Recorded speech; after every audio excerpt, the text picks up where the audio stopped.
성도 여러분, 우리가 살아가는 세상을 볼 때에 실망스러운 일들이 많이 일어나는 것을 볼 수가 있습니다. 정말 타락한 인간의 모습이 얼마나 더럽고 추한가 하는 것을 느낄 때가 많이 있습니다. 하나님과 더불어 살 수 있는 축복의 동산이 에덴이었습니다. 그런데 이 아름다운 축복의 동산을 잃어버린 이유, 지난 주일에 말씀을 드렸습니다. 물질의 욕심, 일종의 허영심이 작용되어져서 결국 에덴을 잃어버리고 추방을 당하게 되었지요. 그렇게 추방된 인간들에게 죄가 들어왔을 때에 그 죄 중에 가장 더럽고 추한 죄가 뭐냐? 이성적인 죄입니다. 그래서 사탄의 기호식품 두 번째는 이성에 관한 겁니다.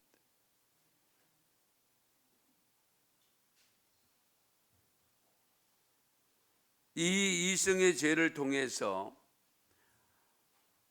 하나님께서 홍수로 심판하신 노아 홍수 사건이 오늘 본문 6장에 기록되어 있고요. 그리고 19장에서는 소돔과 고모라 성에 관한 내용이 기록됩니다.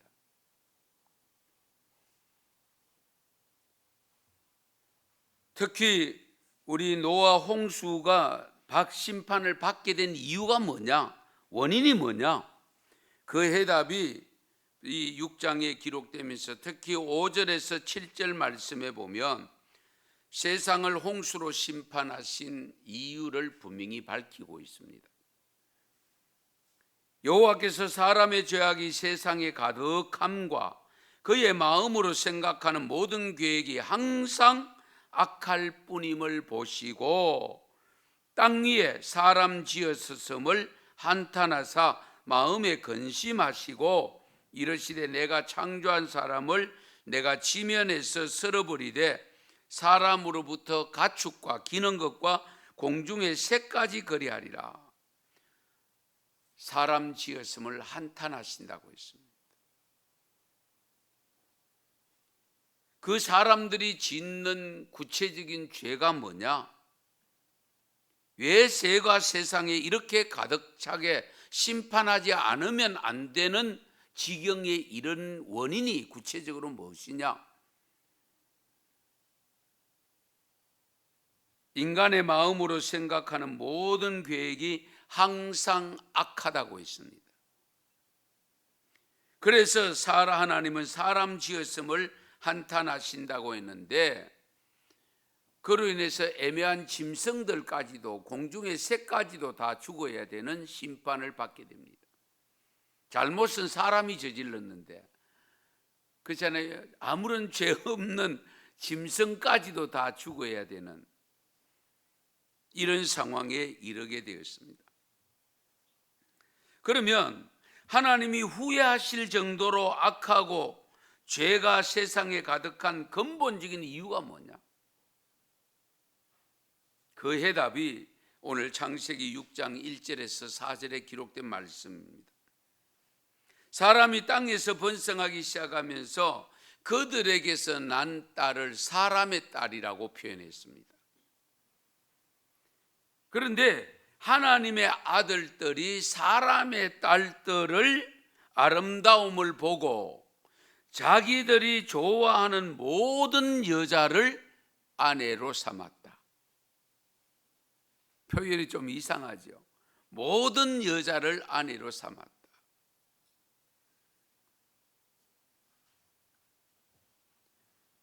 옛날에 우리나라도 역사를 보면 무슨 삼천궁녀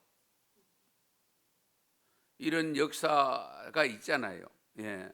솔로몬에도 1천여 궁녀들이 있는 이런 모습들을 우리가 보지 않습니까? 그런데 문제는 하나님의 아들들이 누구를 의미하느냐?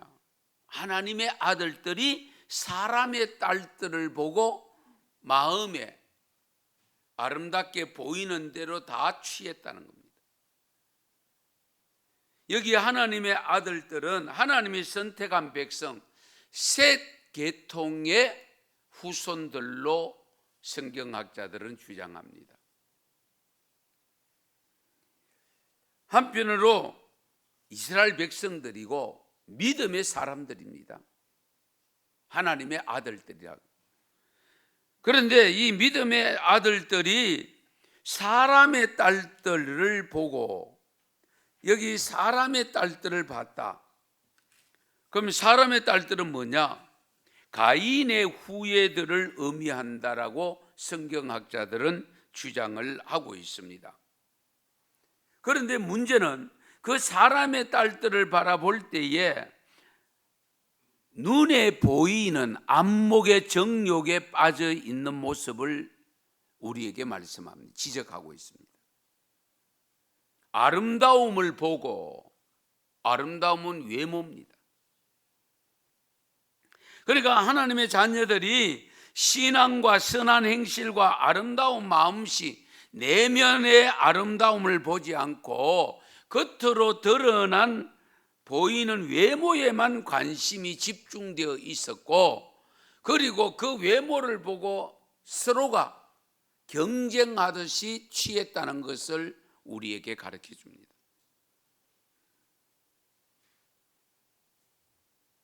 물론 예쁜 얼굴들이 다 잘못된 것은 아니죠. 그러나 우리 옛말에도 얼굴값을 한다, 그런 표현을 합니다. 얼굴값을 한다. 오늘날도 우리 사회를 보면 외모 지상주의에 빠져 있습니다. 그런데 거기에도 우리가 자칫 잘못하면 하나님을 경외하는 성도들도 현혹될 수 있습니다. 왜? 사람은 누구나 다 기본적인 욕구가 있거든요. 본능이 있거든요. 예뻐지려고 하는 욕구가 있습니다. 예쁘게 보이고 싶은 욕구가 있습니다.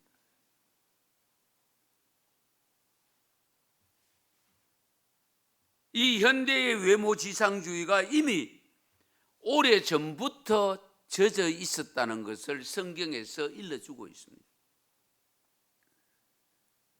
오늘 본문의 성경을 자세히 보면 자기들이 좋아하는 모든 여자를 아내로 삼는지라, 자기들이 좋아하는 여자들 중에서 아내를 택했다. 하지만 모든 여자를 아내로 삼았다는 것은 여러 명의 아내들을 두었다, 그 말입니다. 모든 여자를 그렇게 생각했다는 것은, 그러니까 자연스럽게 죄악이 범람할 수밖에 없는 것. 이 모든 죄악의 시발점이 되므로 결국은 세상을 타락시킨 것은 성적인 범죄가 크게 한 몫을 하고 있다 하는 것입니다. 왜 심판을 받을 수밖에 없느냐 하면 여호와의 영이 영원히 사람과 함께 하지 아니하시기 때문이라고 일러주고 있습니다. 그러니까 하나님의 아들들은 여호와 영이 임한 사람들입니다. 사람의 딸들은 여호와 영이 없는 사람들입니다.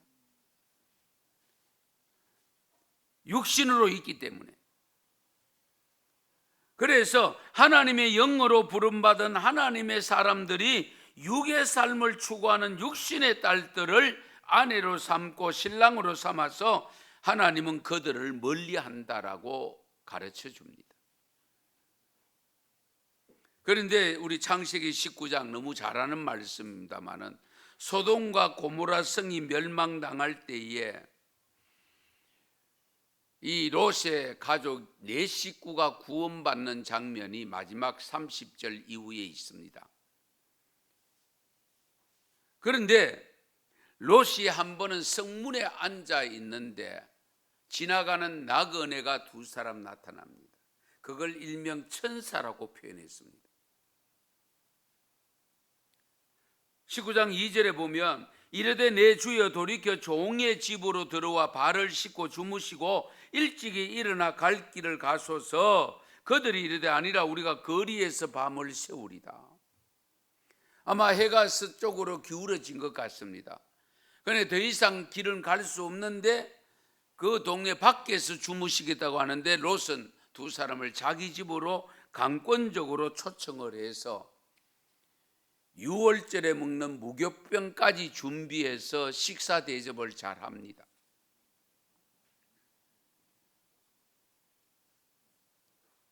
그런데 나그네들이 이제 손발을 씻고 식사까지 마치고 이제 쉬다가 자려고 하는 그 순간에 밖에서 사람들이 옥신각신합니다.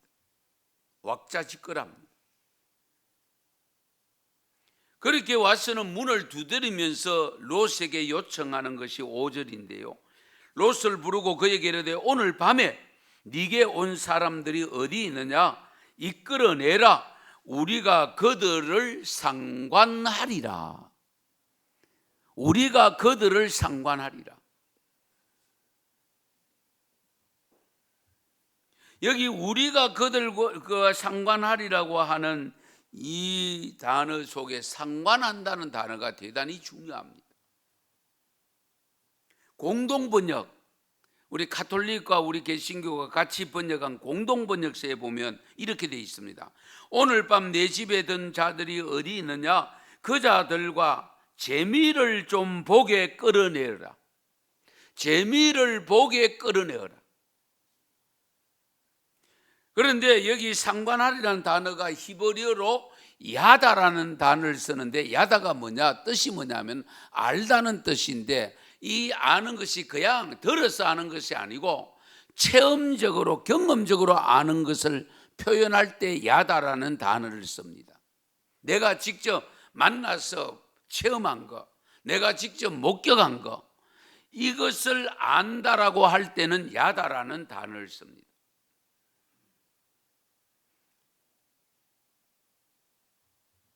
그러니까 이 단어가 또 이렇게 뭐라 그럴까요?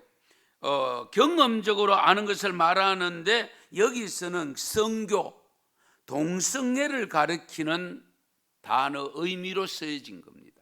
그래서 그들과 우리가 상관하리라. 우리가 그냥 그 사람들이 누구인지 어디서 왔는지 좀 알고 싶다. 어디서 왔노 물으면 되잖아요. 그런데 그들을 밖으로 내치라고 합니다. 우리가 그들과 만나서 관계를 가지겠다.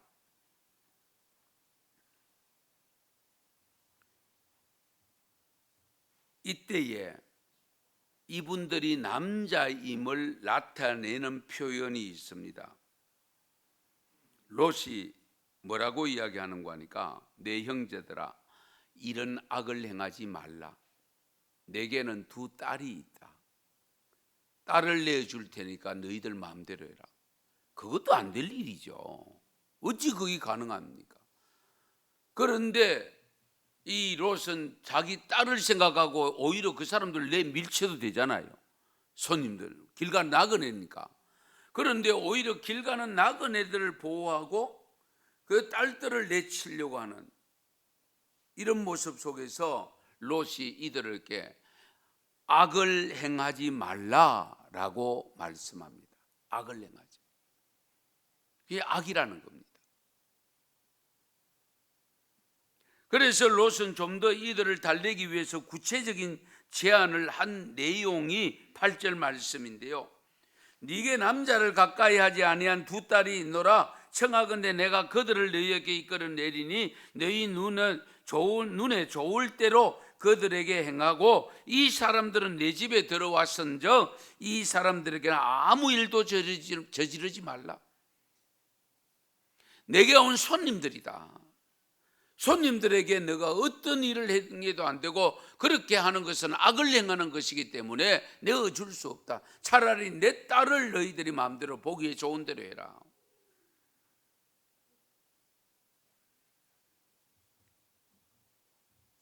이와 비슷한 사건이 사사기 19장에도 기록되어 있습니다. 사사기 19장.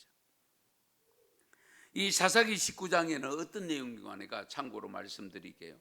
에브라임 산지에 있는 한 레위인이 본처의 언급이 없이 첩을 데리고 산 사건을 기록하고 있습니다. 이 첩이 이 남자와 함께 레위인과 살다가 또 자기 집에 가서 한 넉 달을 머물게 됩니다.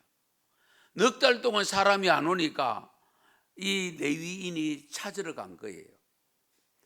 찾으러 가니까 장인어른 되는 사람이 어쨌든 처녀에게 아버지가 며칠을 묵고 가도록 자꾸 붙잡습니다. 성경을 읽어보면.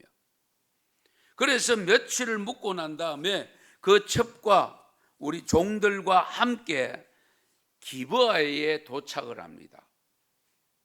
이 기브아라는 동네는 또 어디냐면 예루살렘에서 북쪽으로 6.45km 떨어진, 그러니까 6.45km면 제 걸음으로 1시간 반이면 갈 수 있는 거리입니다. 예. 그래서 6.45km 떨어진 곳에 위치하는 기브아인데 베냐민 지파들이 사는 지역이고요. 그리고 초대 사울 왕의 고향이기도 합니다. 기브아가. 그런데 그곳 넓은 광장에 가서 앉아 있는데 누구도 이 숙소를 제공하는 사람이 없습니다. 아직 갈 길은 멀고 해는 서산으로 기울고, 그럴 때에 마침 에브라임 산지 사람이 노파가 덜에서 일을 하다가 이제 자기 집으로 들어오는데 서성거리고 있는 이 사람들을 만난 겁니다. 레위 집파 사람과 첩과 뭐 처음 보는 사람이야 부부인 줄 알겠죠. 그리고 종이 이 서성거리는 것을 발견하고서 그대는 어디로 가며 어디서 왔느냐라고 물었을 때에 그가 대답하기를 우리는 유다 베들레헴에서 에브라임 산지에 사는 사람들인데 유다 베들레헴에 갔다가 이제 여호와의 집으로 가는 중인데 나를 자기 집으로 영접하는 사람이 없습니다. 이 나그네의 말을 듣고는 이 노파가 자기 집으로 또 모십니다.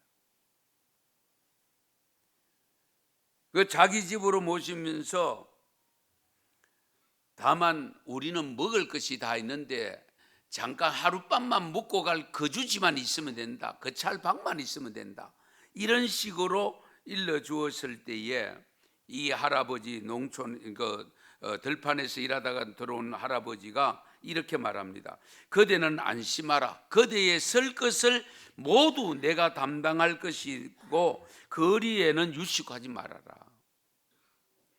그러니까 거리에서 유숙하지 말아라. 위험하다 그 뜻이잖아요. 그러면서 이제 할아버지 배려로 인해서 레위인과 첩과 종은 집으로 들어가서 음식도 먹고 발을 씻고 먹을 것을 대접받은 후에 즐거운 시간을 보내고 있는데 역시 불량배들이 나타납니다. 이 할아버지 집을 애워싸고 노인에게 말하기를 내 집에 들어온 사람을 끌어내라. 우리가 그와 관계하리라. 여기 사사기 19장에서는 관계하리라. 아까 창세기 19장에서는 상관하리라.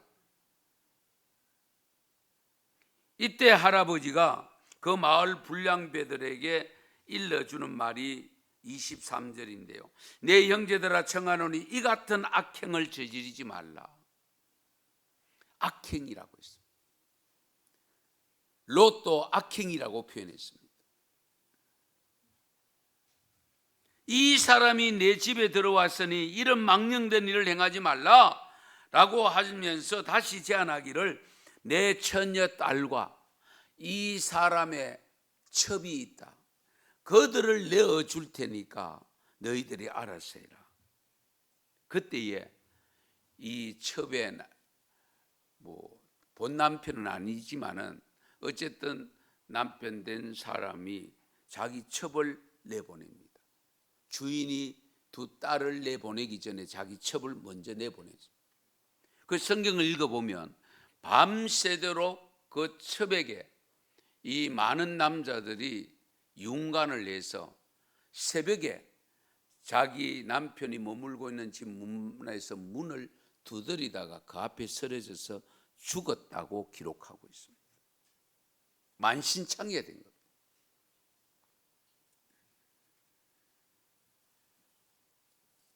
사랑하는 성도 여러분, 왜 하나님께서 모세를 통하여 계명을 주실 때 제7계명에 간음하지 말라는 말씀을 주셨을까 하는 생각을 하게 됩니다.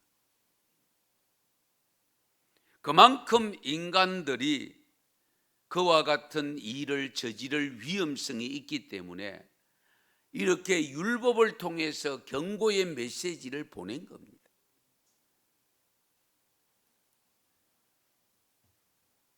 인간들이 결국 이 죄로 인해서 세상이 더러워질 것을 너무도 잘 아셨기 때문에 이런 계명을 주신 거예요.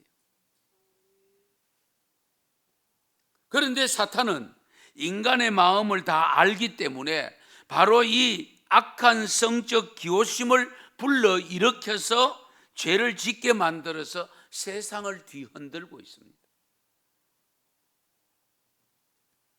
사실은 동성애 문제가 오늘날 갑자기 대두된 것이 아니죠.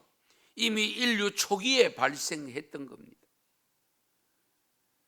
하나님의 심판을 받을 수밖에 없는 이성적으로 찾아오는 죄가 너무 크고 많습니다. 공식적으로 5가지입니다. 잠깐 제가 언급해 드리겠습니다. 첫째는 통관. 우리 용어로 간통죄. 신명기 22장 22절에 보면 어떤 남자가 유부녀와 동침한 것이 드러나거든 그 동침한 남자와 그 여자를 둘 다 죽여 이스라엘 중에 악을 제할지니라.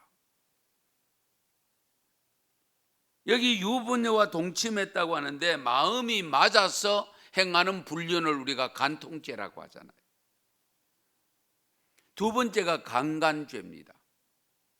상대방의 뜻과는 전혀 상관없이 자신들의 욕구를 채우기 위해서 강제적으로 물리적인 힘으로 제압해서 범하는 죄를 강간죄라고 합니다.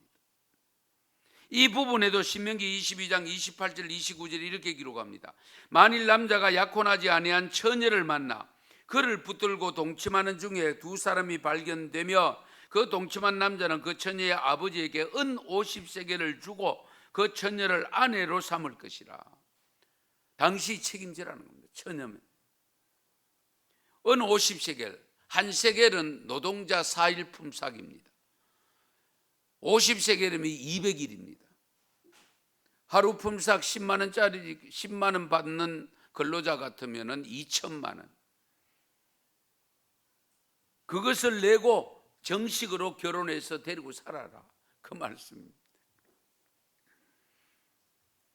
그래서 그 처녀를 욕보였은즉 평생에 그를 버리지 못하리라. 평생에 버리면 안 된다. 조금 전에 살펴본 우리 사사기 19장에서의 첩에 당한 모습은 강간입니다. 이런 의미에서 봅니다. 그리고 세 번째가 수간입니다. 숫자가 짐승 숫자입니다. 동물과 관계를 갖는 것을 의미합니다. 우리 이해가 안 되잖아요, 보통 사람들에게는. 그런데 하나님은 성경에서 이미 예고해 주고 있습니다. 인간이 얼마나 악직한가를 하나님은 알고 계시기 때문에 이런 범죄가 있을 것으로 알고 이미 예고해 주셨습니다. 출애굽기 22장 19절 말씀에 보면 짐승과 행음하는 자는 반드시 죽일지니라. 죽이라고 했습니다. 엄하게 다스리라 그 말씀입니다. 하나님의 창조 법칙에 어긋나기 때문입니다. 레위기 19장 23절에도 보면 너는 짐승과 교합하여 자기를 더럽히지 말며 여자는 짐승 앞에 서서 그것과 교합하지 말라. 이는 문란한 일이니라. 그리고 레위기 20장 15절에서 16절 말씀 남자가 짐승과 교합하면 반드시 죽이고 너희는 그 짐승도 죽일 것이며 여자가 짐승에게 가까이하여 교합하면 너는 여자와 짐승을 죽이되 그들을 반드시 죽일지니 그들의 피가 자기들에게로 돌아가리라. 반드시 죽이라는 것을 강조하고 있습니다. 있을 수 없는 행위인데도 있기 때문에 하나님은 미리 말씀해 주시면서 엄하게 다스리라. 왜 죽여야 되느냐? 전염 속도가 빠르기 때문에. 그냥 눈 감고 지나면 지날 수 있죠. 그러나 그것이 전염 속도가 빠르기 때문에, 죄의 전염 속도가 빠르기 때문에 과감하게 없애버려야 된다. 무서운 말씀 아니겠습니까?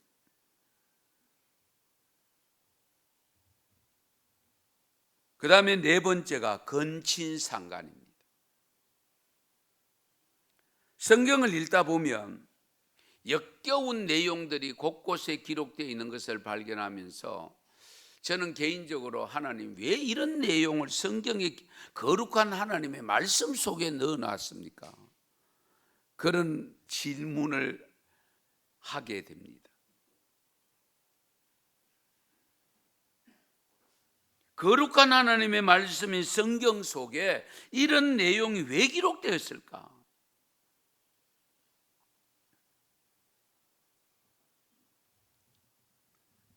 이 건친상간의 죄의 모습도 마찬가지입니다. 건친이라고 했을 때 어디까지 건친이냐, 또 이런 문제가 생깁니다. 일본에는 법적으로 4촌 이상만 되면 결혼할 수 있습니다. 공식적으로. 우리나라는 몇 촌인지 아세요? 8촌 이상입니다.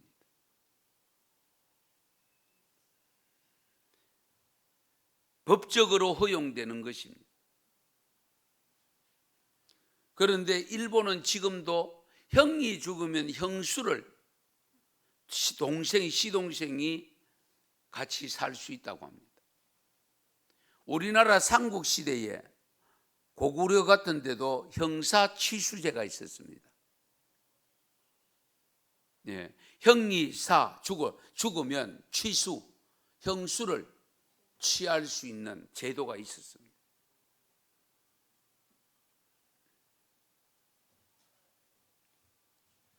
성경에는 야곱이 외삼촌의 집에 가서 20년 동안 머슴 살면서 외사촌 여동생 둘이를 아내로 삼고 그 여동생 둘이의 몸종 두 사람 같이 살면서 어떻게 12명의 아들을 낳고, 하나님은 그 12명의 아들, 그 아들들을 12지파로 만들었잖아요.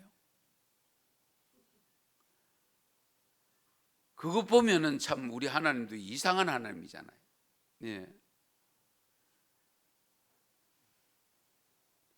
그러나 여기서 우리가 시대성을 조금은 이해를 하셔야 됩니다. 인류가 얼마 없을 때에, 그렇잖아요. 최초로 아담과 하와 만들어놨을 때에는 그 다음에는 방법이 없잖아요. 형제끼리 결혼을 시킬 수밖에 없잖아요. 우선. 자, 어쨌든 이런 관계 속에서 롯의 소돔과 고모라 성이 멸망하고 난 다음에 네 식구가 나왔을 때 롯의 처는 여러분 잘 아시는 대로 하나님이 뒤를 돌아보지 말라, 미련 두지 말라고 했을 때 뒤를 돌아봄으로 말미암아 소금 기둥이 되고, 두 딸이 가만히 생각하고, 남자는 아버지인데 아버지는 기력이 쇠하여지고, 딸들은 자기밖에 없고, 여자들은 자기들밖에 없고, 남자는 없고, 자기 남편들은 아예 장인어른의 말도 안 듣고 소돔성에서 멸망하는데도 나오지 않고 그곳에 죽어버렸습니다. 그러니까 이 맏딸이 소돔성에서 많은 것을 경험했거든. 경험한 것이 이제 나타나는 겁니다. 그게 무시 못하는 겁니다.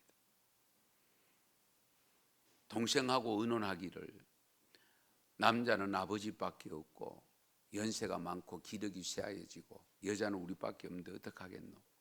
아버지 술을 드시게 취하게 만들어 놓고, 오늘은 내가, 다음 날은 네가, 차례대로 들어가서 후손을 낳도록 하자. 그렇게 계획대로 해서 이 맏딸이 들어가서 마침 아버지와 건친상간을 했는데 아들을 가졌습니다. 그 아들 낳은 아들이 모압입니다.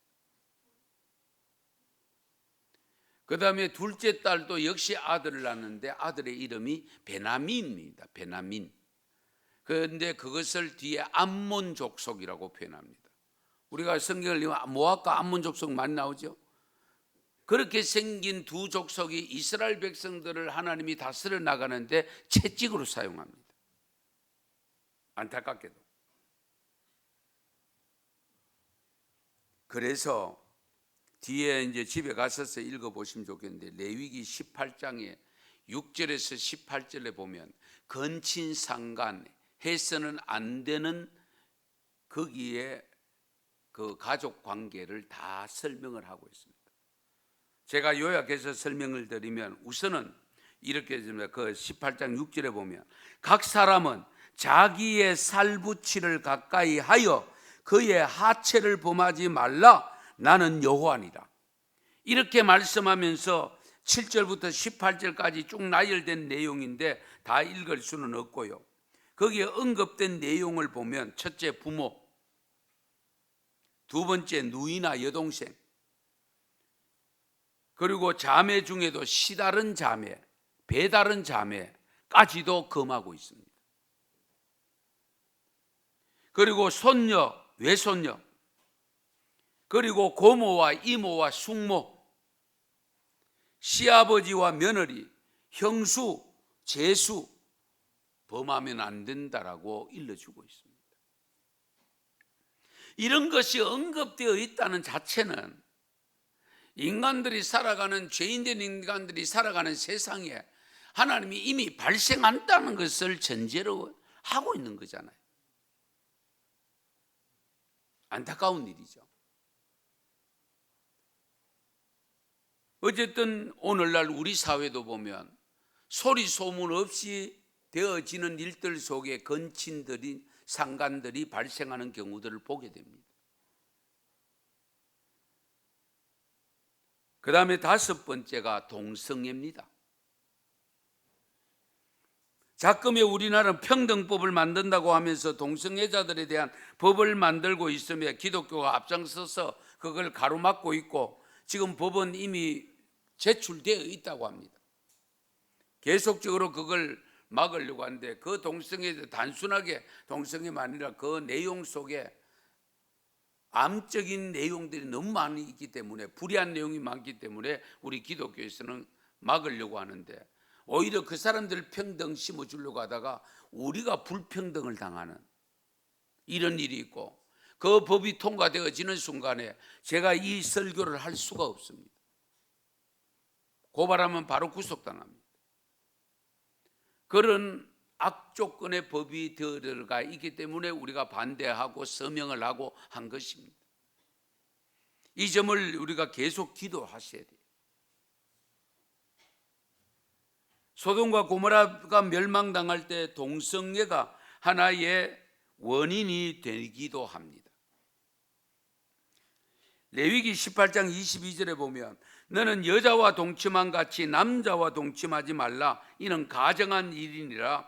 그리고 레위기 20장 13절에 보면 누구든지 여인과 동침하든 남자와 동침하면 둘 다 가정한 일을 행함인즉 반드시 죽일지니 자기의 피가 자기에게 돌아가리라. 열왕기상 15장 12절 말씀, 남색하는 자를 그 땅에서 쫓아내고 그 열조에 지은 모든 우상을 없이 하고, 우상 숭배하는 자리에 동성애하는 장면이 연출되고 있었다는 겁니다. 열왕기상 22장 45절 46절에 보면 여호사밧 왕이 부친 아사의 시대에 남아있던 남색하는 자를 그 땅에서 쫓아내었다라는 기록이 있습니다. 그리고 로마서 1장 26절 27절 이제 신약시대 한번 보십시다. 같이 읽겠습니다. 이 때문에 하나님께서 그들을 부끄러운 욕심에 내버려 두셨으니 곧 그들의 여자들도 순리대로 쓸 것을 바꾸어 영리로 서며 그와 같이 남자들도 순리대로 여자 서기를 버리고 서로 향하여 음욕이 불릴 듯하며 남자가 여자 더불어 부끄러운 일을 행하여 그들의 그릇 때문에 상당한 보응을 그들 자신이 받았느니라. 아멘. 여러분, 동성애를 통해서 나타난 보응받은 내용이 뭐냐? 에이즈병입니다. 이건 하나님이 이미 예고해 놓았습니다. 에이즈가 바로 이겁니다. 그리고 유다서, 신약의 유다서 1장 7절 말씀 같이 읽습니다. 소돔과 고모라와 그 이웃 도시들도 저희와 같은 모양으로 간음을 행하며 다른 색을 따라가다가 영원한 불의 형벌을 받음으로 거울이 되었느니라. 아멘. 영원한 불의 형벌을 받았다. 소돔과 고모라 성이 그렇게 되었다. 그러므로 우리가 그것을 거울로 받아들여서 우리는 그렇게 하면 안 된다, 그 말씀이잖아요. 이와 같은 다양한 성범죄들을 저지르게 되면 어떻게 되느냐? 결과가 어떻게 되느냐? 그것이 레위기 18장 24절에서 29절 말씀, 이 말씀도 같이 읽으셔야 될 것 같습니다. 같이 읽습니다. 너희는 이 모든 일로 스스로 더럽히지 말라. 내가 너희 앞에서 쫓아내는 족속들이 이 모든 일로 말미암아 더러워졌고 그 땅도 더러워졌으므로 내가 그 악으로 말미암아 벌하고 그 땅도 스스로 그 주인을 토하여 내느니라. 그러므로 너희 곧 너희의 동족이나 혹은 너희 중에 거류하는 거류민이나 내 규례와 내 법도를 지키고 이런 가정한 일을 하나라도 행하지 말라. 너희가 전에 있던 그 땅 주인이 이 모든 가정한 일을 행하였고 그 땅도 더러워졌느니라. 너희도 더럽히며 그 땅이 너희가 있기 전 주민을 토한 같이 너희를 토할까 하노라. 이 가정한 모든 일을 행하는 자가는 그 중에 그 백성 중에서 끊어지리라. 아멘. 여기 잘 들으세요. 젖과 꿀이 흐르는 땅이라고 했던 가나안 땅, 이스라엘 백성들이 차지하기 전에 있었던 가나안 7족속이 하나님에 의해서 그들을 쫓아내주고 이스라엘 백성들 들어가서 살게 했잖아요. 그 쫓아내게 된 근본적인 배경이 이 동성애 성적 범죄 때문이라는 거예요. 그러므로 너희들이 그 땅에 가서 그런 짓 하면 너희들도 그렇게 된다. 그런데 역사적으로 이스라엘 백성들이 실제적으로 바빌론 포로 70년 살았잖아요. 그것도 정신 못 차려서 계속적으로 그렇게 하다 보니까 하나님을 저버리니까 AD 70년에 로마로부터 망하게 하셨고 그로부터 독립된 것이 불과 얼마 안 됐잖아요. 1948년도 독립됐으니까. 우리가 이런 역사적 사실을 깊이 헤아리셔야 됩니다. 그래서 고린도전서 6장 9절 10절에서 보면 음란하는 자, 간음하는 자, 남색하는 자는 하나님 나라를 유업으로 받을 수 없느니라. 하나님 나라에 들어갈 수 없다. 천국에 못 들어간다. 성도 여러분, 인류의 죄악의 시작이 바로 선악과로 말미암아 되었다고 하지만은 이 악은 하나님의 창조 법칙을 무너뜨리면서까지 엄청난 죄악을 가져왔습니다. 그래서 하나님은 성적인 범죄를 엄하게 다룬 것입니다. 이유는 가정을 허락하시고 건강한 가정을 형성해서 살도록 해 놓았음에도 불구하고 인간들이 더러운 죄를 범했기 때문입니다. 오늘 신약 마태복음 19장의 말씀은 결혼에 관한 말씀입니다. 우리가 너무 잘 아는 말씀입니다만은 부모를 떠나 아내에게 합하여 그 둘이 한 몸이 될지니라. 이 한 몸 된 이것은 하나님이 짝지어 주시기 때문에 사람이 나누지 못할지니라.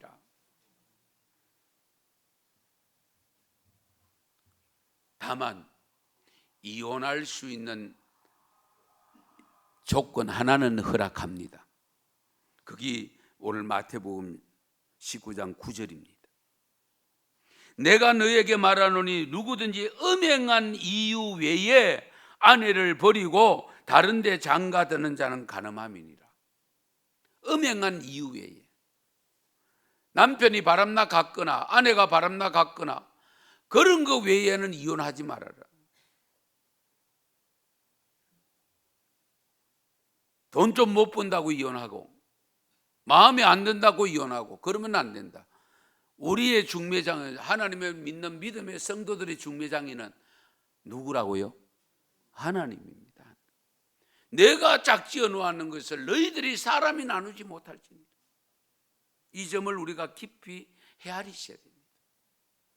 자꾸 사람의 생각으로 시대의 풍조에 휘말려 들어가면 안 됩니다.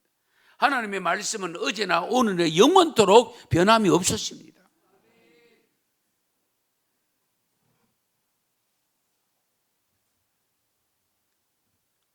건강한 가정을 위해서 조금 더 알아야 될 내용이 고린도전서 여러분 6장과 7장을 집에 가서 읽어보시고 뒤에 한 번 더 이 부분에 대해서 말씀을 드리려고 합니다만, 어쨌든 사탄의 기호식품 두 번째는 이성적인 것, 성적인 것이라는 것을 기억하시면서, 사탄은 지금도 그것을 가지고 우리를 넘어뜨리려고 합니다. 목사도 넘어뜨리려고 하고 절에 있는 유명한 스님도 넘어뜨리려고 하고 뭐 지도자도 넘어뜨리려고 하고, 예, 뭐 별의별 세계 지도자들이 막 넘어지잖아요. 예. 누구도 예외가 없습니다. 왜? 기본적인 본능이라는 욕구가 있기 때문에. 이걸 우리가 잘 다스리지 않으면 누구든지 넘어질 위험들이 있습니다. 그래서 하나님께서는 성경 속에 이와 같이 말씀을 주신 거예요. 그래서 우리 모두가 정말 하나님의 신자들로서 살아갈 때에 우리는 말씀을 가까이 하면서 우리 육체의 정욕을 떨쳐버려야 됩니다. 요한일서 2장 16절에 이런 말씀이 있습니다. 이는 세상에 있는 모든 것이 육신의 정욕과 안목의 정욕과 이생의 자랑이니 다 아버지께로부터 온 것이 아니요 세상으로부터 온 것이라. 육신의 정욕, 안목의 정욕, 이생의 자랑은 하나님께로부터 온 것이 아니라는 겁니다. 세상으로부터 왔다, 이 말은 뭡니까? 사탄으로부터 왔다, 그 말입니다. 그래서 골로새서 3장 5절에 보면 그러므로 땅에 있는 지체를 죽이라, 곧 음란과 부정과 사욕과 악한 정욕과 탐심이니 탐심은 우상 숭배니라. 그래서 갈라디아서 5장 24절에서는 그리도 예수의 사람들은 육체와 함께 그 정욕을 십자가에 못 박았느니라. 하나님으로부터 오지 않는 세상으로부터 온 욕구, 우리가 사탄으로부터 온 욕구는 십자가에 못 박아야 됩니다. 그래야 이겨낼 수가 있습니다.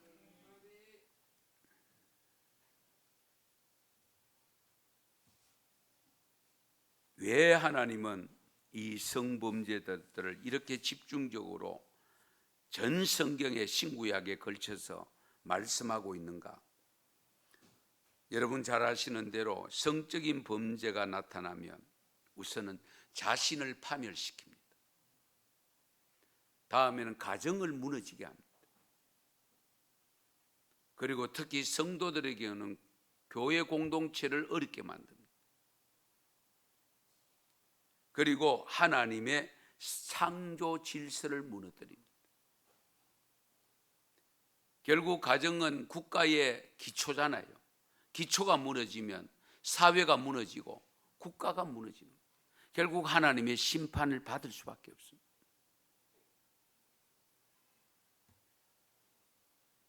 마지막 천국에 못 들어갑니다. 사탄의 기호식품 이성을 하나님의 뜻에 따라서 잘 관리하셔서 우리 모두가 천국에서 승리의 기쁨을 안고 주님을 찬양하는 믿음이 되시기를 축원합니다. 축복합니다. 기도드리겠습니다.